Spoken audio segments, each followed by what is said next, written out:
بسم اللہ الرحمن الرحیم۔ السلام علیکم ویئرس، میں آج اسرائیلی prime minister Benjamin Netanyahu کی لمبی عمر کی دعا مانگ رہا ہوں۔ آپ یہ سوچ رہے ہوں گے کہ یہ اپنے ہوش میں ہے کہ اپنے ہوش و حواس تو نہیں کھو بیٹھا یا اس کا دماغی توازن درست ہے۔ میں پھر کہتا ہوں، میں آج اسرائیلی prime minister Benjamin Netanyahu کی لمبی عمر کی دعا مانگ رہا ہوں۔ کیونکہ جو میں تصویر آپ کو اب دکھا رہا ہوں، یہ تصویر غور سے دیکھیں۔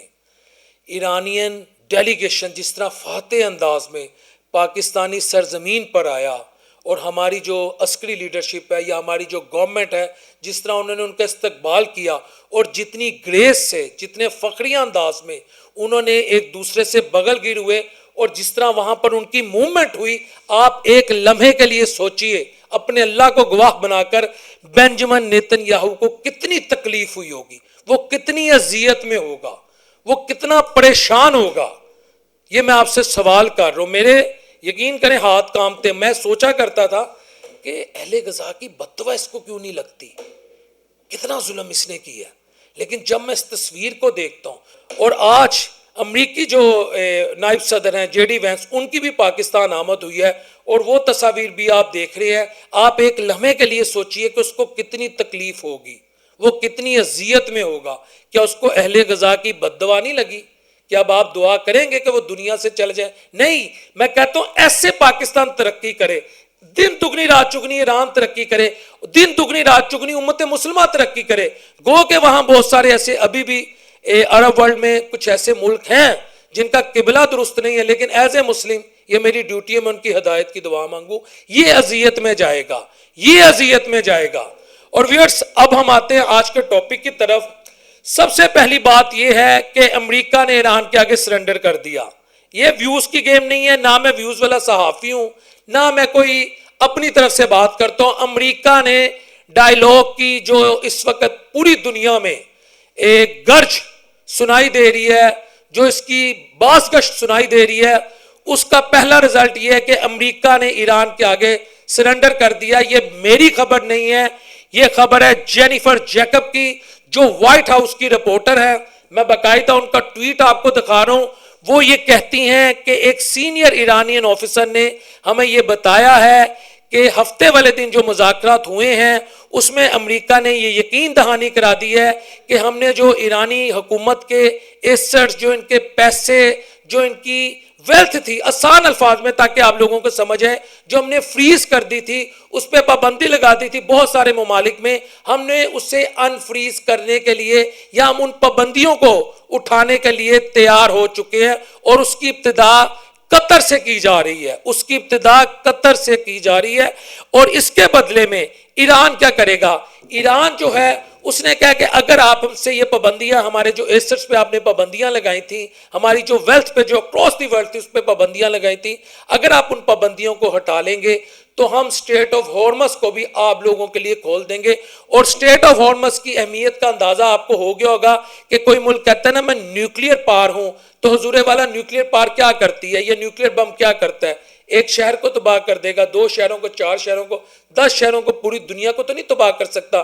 لیکن سٹیٹ آف ہارمز، یہ جو سمندری پٹی ہے جہاں سے دنیا کا 20 سے 25% تیل گزرتا ہے، اگر اس کو بلاک کر دیا جائے، اگر اس کو ڈسرپٹ کر دیا جائے تو پوری دنیا کی معیشت کا پہیہ جام ہو جاتا ہے، پوری دنیا کی معیشت گھٹنوں تلے آ جاتی ہے، وہ جسے کہتے ہیں نیل ڈاؤن ہو جاتی ہے، اور پوری دنیا میں کروڑوں اربوں لوگ یقین کریں بھوک، ننگ اور افلاس کی طرف سفر نہیں کرتے، بلکہ ایسے جاتے ہیں جیسے جے ایف تھنڈر 17 میں بیٹھے ہیں یا F-16 میں بیٹھے ہیں۔ یہ اس کی اہمیت ہے۔